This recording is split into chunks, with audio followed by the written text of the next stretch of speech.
Que ya estamos en comunicación con Javier Milei, diputado de La Libertad Avanza. Hola Javier, ¿qué tal? Te saludamos Gastón Reuteber, Cecilia Domínguez y quien te habla, Alejandro Alfie. ¿Cómo estás? ¿Qué tal, Alejandro y el equipo? Un gusto enorme hablar con ustedes. Bueno, como siempre, nosotros también. Muchas gracias por esta posibilidad. Y lo primero que me gustaría preguntarte es cómo ves al gobierno con la llegada de Sergio Massa al Ministerio de Economía, porque ya hace un tiempito que no hablábamos. A ver, vamos a hacer un diagnóstico de la situación. Argentina está combinando los tres elementos de las tres peores crisis de la historia de Argentina. Tenemos indicadores sociales que son como los del 2001, o peores en realidad. Tenemos un desequilibrio monetario propio al de a lo que es la crisis del Rodrigazo, del 75. Y tenemos una dinámica de activos financieros ligados a la salida del peso muy en línea a lo que fue el segundo semestre de 1988, o sea, la antesala de la hiper. Ajá. Por lo tanto, la situación de Argentina es tremendamente delicada. Argentina tiene una inflación que viene viajando a niveles del 90%. Al mismo tiempo, no solo eso, sino que tiene un PBI per cápita que hoy está 16% por debajo del que tenía en el 2011. Por lo tanto, la situación es una situación muy complicada y que si uno toma el nivel de déficit fiscal computando Nación y el Banco Central, está en torno a 10 puntos del PBI, y hay que recordar que las grandes crisis de Argentina, como por ejemplo el Rodrigazo, estalló con 14, la tablita cambiaria con 11, la hiperinflación de Alfonsín en 8 y la convertibilidad con 7. Por lo tanto, eso requiere de un ajuste fiscal enorme y sinceramente yo no veo la voluntad de Massa en hacer algo así, y los únicos ajustes que están haciendo son ajustes sobre el sector privado, que es el que crea riqueza, y no sobre quien debería ser hecho, que es la casta política, es decir, cortar las partidas que verdaderamente son para beneficio de los políticos y que para la gente no representa más que cargas.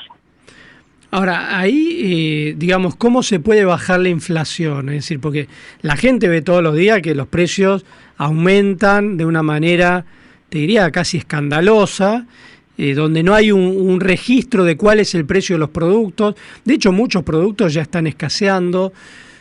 ¿Cómo se podría hacer ahí para normalizar la situación? Mira, acá, de vuelta, no hay receta mágica. El mundo descubrió que la inflación es siempre en todo lugar un fenómeno monetario, y la única forma que vos tenés para terminar con la inflación es dejar de emitir dinero. Ahora, eso tiene un problema, por decirlo de alguna manera, porque la política monetaria tiene rezagos que pueden oscilar entre 18 y 24 meses en Argentina.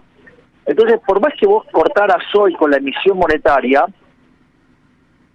vos vas a seguir pagando las consecuencias de lo que hizo este gobierno durante los últimos 2 años. Pensá que en los 2 primeros años de gestión este gobierno emitió por el equivalente de 11 puntos del PBI. La base monetaria es 5, es decir, emitió 2 bases monetarias. Digo, ¿qué puede pretender? Y tener más inflación. No solo eso, sino que además vos tenés, por cada 100 pesos que andan circulando de lo que es la emisión de base monetaria, hay de pasivos monetarios remunerados, o sea, del ELIC, 170.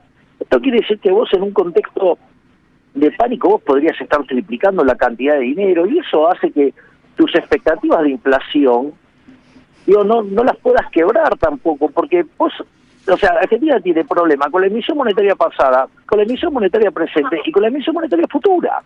Entonces, inexorablemente vos vas a tener inflación. Y si a eso le sumás que la demanda de dinero vive cayéndose, porque lo cual es natural, porque a vos si vos te quedás en pesos te empobreces, por lo tanto y encima los distintos gobiernos corrigen este problema con violencia, que son los controles de capitales, que no es ni más ni menos que una estafa, porque es obligarte a demandar pesos por la fuerza y así aumentar la base imponible del impuesto inflacionario y robarte con más impuestos, con lo cual es un disparate. Entonces, inexorablemente esto no puede terminar bien.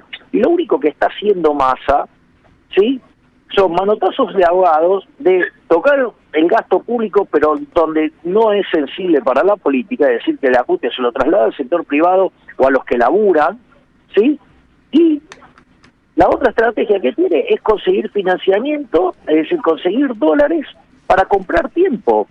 Y eso significa que si lo logra, el estallido después va a ser todavía mucho más fuerte, porque lo único que hizo es, no corrigió el desequilibrio, sino que lo hizo acumular más, lo anestesia o lo oculta con venta de dólares, pero después vos te quedas con la deuda, con el desequilibrio, y cuando esto estalla todo muchísimo peor. Por lo tanto, la situación a mí me parece extremadamente delicada. Milei, en los últimos días, bueno, se confirmó el demorado nombramiento de Gabriel Rubinstein como la mano derecha económica de Massa. Recordemos que Massa no es economista. ¿Qué rol cree que va a jugar Rubinstein en todo esto a partir del conocimiento que usted tiene sobre la materia? Y si cree que es un rol decorativo o realmente va a tener incidencia en la gestión. Yo creo que en los hechos, en lo práctico, el ministro de Economía es Rubinstein, pero ahí tenemos varios problemas con Rubinstein. Primero, la cantidad de aberraciones que dijo del kirchnerismo y lo que implicaría estar en un gobierno kirchnerista. Por lo tanto, es una persona sin palabras, sin valores, o sea, es un mentiroso. Porque mientras que por Twitter decía una cosa, cuando lo llamaron para tener un carguito, se arrastra por un cargo. Por lo tanto... parece haber sido indultado, ¿no? En algún punto, porque por algo quedó nombrado. Está bien, sí, pero de vuelta, pero pidió perdón. O sea, sí, pues se arrastró para tener un cargo. Es decir, mira, yo les hago una propuesta. Miren todos mis archivos desde el año 2014, que es cuando me hago conocido, hasta ahora. Van a ver que el argumento siempre es el mismo. Es decir... no hay, o sea, entonces no tenés mucho retorno de eso. O sea, ¿qué credibilidad podés tener si lo primero que hiciste te arrastraste por un cargo? O sea, a mí me parece, eso ya me parece grave. Por otra parte, obviamente yo no tengo una buena opinión en el plano técnico de Rubinstein tampoco. De hecho, dado algunos paseos que le pegué en distintos espacios de redes sociales o televisivos, él, de hecho, por ejemplo, durante la campaña fogoneaba y festejaba las atrocidades de Larreta, digamos, metiendo a un pseudo liberal que trabaja para destruir liberales como López Murphy, pues justamente para eso. Entonces, la verdad que entonces, o sea, me parece que tiene un problema de arrancar arrastrándose como una babosa. Me parece que, y sí es lo que hizo, o no es lo que hizo, se arrastra por un cargo. Es el típico economista que es parte del problema, no de la solución. Porque en el fondo, ¿cuáles son sus valores? Tengo estos valores, si no te sirve tengo otros. O sea, que es Groucho Marx, entonces Rubinstein. Lo está comparando con Groucho Marx. No, pero por favor, no quiero ofenderlo a Groucho Marx, porque Groucho Marx lo decía con humor. Este hombre es peor, es la vida real. Y después, técnicamente, ya le digo, varias veces me hizo un festín con sus inconsistencias técnicas, y después, digamos, él políticamente fue muy violento conmigo, ¿no? Es decir, festejando este movimiento de Larreta con complicidad de los liberchantas y, digamos, y que trabajan en contra del liberalismo, con López Murphy a la cabeza, ¿no? Milei, ¿cómo ve y cómo analiza el nuevo esquema de tarifas y redistribución de subsidios, como dijo Malena Galmarini, no aumentos? Que mintió, porque si es una redistribución, con eso no achicás el déficit fiscal. O sea, si es una redistribución es lo mismo, nada más que cambias quién lo recibe, eso es falso. Y las tarifas están subiendo. El problema es que vos, para hacer esto seriamente, lo tenés que hacer con una recalibración económica financiera de los contratos. Y en realidad no la tienen. Y la gente que se ocupaba de esto, que eran leales a Cristina, digamos, ni siquiera creían en eso. Y por lo tanto, dudo que tengan una RTI al día para hacer esto. Y además, una vez que vos fijes y diseñes la RTI, la cuestión es, ¿alguien me puede decir cuál es la escala nominal de esta economía? Es decir, ¿cuánto es la inflación? Si cuando arrancaron el año decían que iba a ser 33, ahora sabemos que vamos camino al 90. ¿Me comprendés lo que te digo? Sí. Es decir, vas a tener, o sea, es un tarifazo donde el único objetivo que tiene es fiscal, no digamos, o sea, y de vuelta, fíjate que al momento de armar el ajuste se lo transfieren al sector privado, nunca al sector público. Ahí te cambio de tema para llevarte al plano político. Escuché que anoche dijiste que ibas a acompañar el pedido de juicio político contra Alberto Fernández por las declaraciones contra el fiscal Diego Luciani. Te quería preguntar ahí si vas a acompañar el pedido que hizo Juntos por el Cambio o cómo vas a hacer. Mira, si hay pedido de juicio político, yo voy a acompañar el pedido de juicio político. Es más, yo no solo voy a pedir juicio político contra Alberto Fernández. Nosotros ahora le estamos armando una demanda por banalizar el holocausto. Ajá. O sea, ustedes saben que yo tengo con eso, digamos, una bandera y un compromiso, ¿sí? Donde yo no dejo pasar este tipo de cuestiones. Entonces, o sea, lo que dijo el presidente es una barbaridad. Entonces, es una barbaridad que avance sobre otro poder, es una barbaridad que amenace a un fiscal y con un comportamiento cuasi mafioso, y es una barbaridad lo que dijo en términos de banalización del holocausto. Por lo tanto, nosotros sí vamos a ir en serio contra el presidente Alberto Fernández, porque las cosas que dice son verdaderamente muy irritantes y muy ofensivas para los argentinos de bien. Vos decías, por un lado, las declaraciones, bueno, que las enmarcás como una amenaza cuasi mafiosa contra Luciani, y la otra, lo de la banalización del holocausto, porque él dijo que en la pandemia habían muerto como si fueran 2 holocaustos, algo así. No, bueno, digo, al margen de la cuestión, digo, pero no es, o sea, numéricamente está mal, ¿sí? Pero no es una cuestión numérica. El holocausto fue una cosa profundamente grave, muy delicada, donde un grupo de locos, por decir de manera educada, buscaron el exterminio de un pueblo. O sea, y utilizaron el Estado para perseguir personas, para torturarlas, para encerrarlas, para asesinarlas. ¿Cómo se le ocurre compararlo con una pandemia? No, o sea, no quiero usar adjetivos que bien los tendría ganados el presidente con esto, pero no se puede cometer un error de semejante magnitud un presidente. Ajá. Estamos hablando con Javier Milei, diputado nacional por La Libertad Avanza. Milei, en las últimas semanas vimos publicados algunos sondeos realizados por consultoras, encuestadoras de opinión pública, tanto de acá de la capital federal como de Córdoba y otras provincias, y claramente lo ubican con chances ciertas de competir en 2023. ¿Usted cree en las encuestas, las lee, las pide? ¿Qué opina sobre las encuestas como método, digamos, de sondeo frente a una campaña electoral como vamos a tener? Yo le voy a decir lo que tengo como norma de vida. No somos tan malos cuando perdemos ni tan buenos cuando ganamos. Entonces, en lo que creo es en trabajar. ¿Entendés? O sea, yo en este momento estoy en una casa de comidas rápidas que acabo de hacer una caminata por, ¿entendés? Un barrio del conurbano. ¿Por dónde? Solano. ¿Por dónde dijo? Solano, sí. Solano, exactamente. Ok. Pero entonces no lee las encuestas, porque no me contestó la pregunta. No, sí las leo, sí que las leo, las proceso, pero lo que digo es, no somos tan buenos cuando ganamos ni tan malos cuando perdemos. O sea, acá la cosa es trabajar. Milei está de recorrida, pero mediáticamente bajó un poco el perfil.